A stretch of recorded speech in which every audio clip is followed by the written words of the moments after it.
अब दावा तो यहां तक है कि कर्नाटक में बजरंगबली पर हारी बीजेपी अब बाबा के सहारे बिहार में महागठबंधन सरकार के खिलाफ अपनी सियासी जमीन को मजबूत करना चाहती है। हो भी क्यों ना, बाबा बागेश्वर और बीजेपी की लाइन लेंथ मैच करती है। जिस बिहार में लालू ने राम मंदिर आंदोलन का रथ रोक दिया था, आडवाणी की गिरफ्तारी करा दी थी, उसी बिहार में बागेश्वर बाबा ने हिंदू राष्ट्र और राम का नाम लेकर हिंदुत्व का नया बीज रोप दिया है। इसे यूं समझिए, बागेश्वर बाबा ने पटना में हिंदू राष्ट्र का संकल्प याद दिलाया, तो वहीं दूसरी तरफ सनातन सरकार बनाने का आह्वान अपने भक्तों के बीच कर दिया। जो संकल्प है वो भी अब बिहार से ही पूर्ण होता दिखाई पड़ रहा है।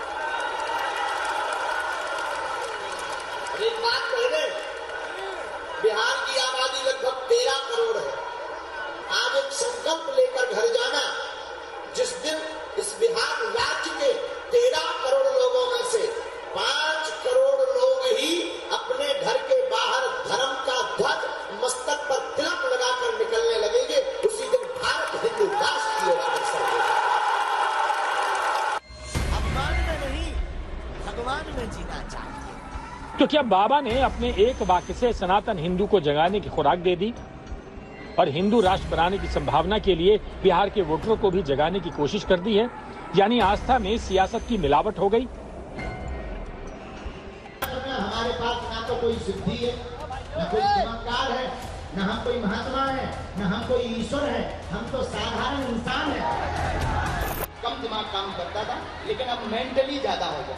हाँ या ना, आप बोलते जाओ, सत्य है असत्य है। लेकिन बिहार की जनता इसे कैसे लेती है, ये सितंबर में बागेश्वर बाबा के अगले दौरे तक पता चलेगा। तब तक 2024 के चुनाव की सरगर्मी परवान भी चढ़ चुकी होगी।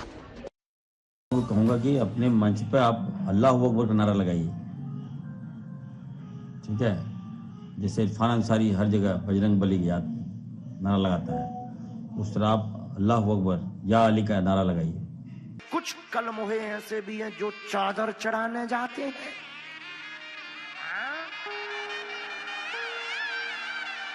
ऐसे कलमोहों को कहेंगे नक्कटा आगी के लगे।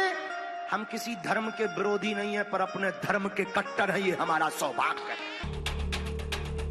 दरअसल भारतीय राजनीति गवाह है कि बिहार की रग रग में राजनीति बसी हुई है और देश की राजनीतिक दशा दिशा यहीं से तय होती है। इसी हिसाब से देखें तो बागेश्वर वाले बाबा ने बिहार की राजनीति को 2 बड़ी खुराक दी है। पहला सनातन सरकार और दूसरा जात पात से बिहार की राजनीति को मुक्ति दिलाना। हिंदू राष्ट्र की घोषणा होगी तो ये जो जातिवाद की बार बार रोटियां, जो बार बार बैकवर्ड और फॉरवर्ड के नाम पर भिड़ाया जाता है और पॉलिटिक्स की जाती है, हिंदू राष्ट्र के बाद ये सब समान हो जाएंगे। हम सब हिंदू हो जाएंगे। सबसे पहले हम हिंदू हैं, हिंदुत्ववाद की बात होगी और इसमें फिर ना कोई बैकवर्ड होगा ना कोई फॉरवर्ड होगा। हिंदू राष्ट्र के बाद में ये जो बार बार पंथ और मजहब की लड़ाई छिड़ जाती है, ये नहीं होगी। आप अपने जिनको मानते हो आप मानिए, और ये राष्ट्र सनातन का राष्ट्र है। हिंदुस्तान ही हिंदू राष्ट्र नहीं होगा। हमारे हिंदू राष्ट्र के बाद तीसरी जो बदलाव बहुत प्यारी आएगी, वो तीसरा बदलाव इतना अद्भुत आएगा कि क्या कहना। तीसरा बदलाव ये आएगा कि जितनी भी अभी वर्तमान में जितने भी चुनाव होते हैं भगवान के नाम पर होते हैं, जब हिंदू राष्ट्र की घोषणा हो जाएगी, हिंदू राष्ट्र घोषित हो जाएगा, तो भगवानों के नाम पर चुनाव नहीं होगा, हिंदुओं के नाम पर, मुसलमानों के नाम पर चुनाव नहीं होगा। बाबा की खुराक से सनातनी वोटरों के निकलने का फायदा सीधे सीधे बीजेपी को पहुंचेगा, ऐसा मानने में किसी को गुरेज नहीं। वैसे बीजेपी का पूरा सिस्टम यही माहौल बनाने में जुटा है कि महागठबंधन सरकार हिंदू विरोधी है और सिर्फ तुष्टीकरण की राजनीति कर रही है। बीजेपी के इस आरोप पर तेज प्रताप ने मोर्चा संभाल रखा है। ये पॉलिटिक्स है पूरे तरीके से। एक देश को तोड़ने के लिए ये पॉलिटिक्स रची जा रही है और आरएसएस अब बजरंग दल के जरिए और कौन कौन सेना के जरिए हमको गाली दिलवाने का काम कर। तो भगवान को भी महाभारत में शिशुपाल ने गाली देने का काम किया था। अंत में भगवान ने क्या किया?